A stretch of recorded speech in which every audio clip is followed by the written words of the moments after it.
Hey, this is a quick video for using Propwire for vacant land. So Propwire competes with PropStream, but it's free. It's made by Jerry Norton, and it pretty much does everything Propwire does. And this is one of the things I like about it is that you can drop a parcel number in here with no formatting. With PropStream, you have to do APN number, the number, and then comma, and then the county. And if you don't get it just right, it won't show you the property. Here, you can drop the parcel number in. Most of the time, it'll just give you the property there, and you can go to the property.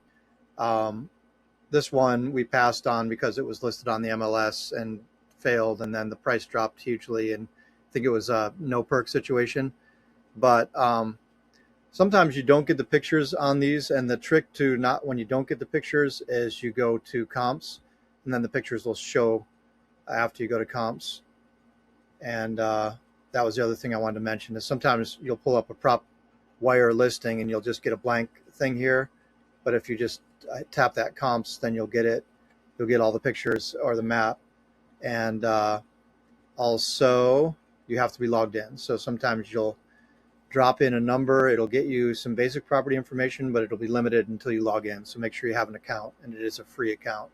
And I'm not an affiliate or anything. I just like this software because the UI is very friendly, and I like that little APN trick. If I'm trying to find something quickly, I don't have to mess around with Premium and all their formatting stuff.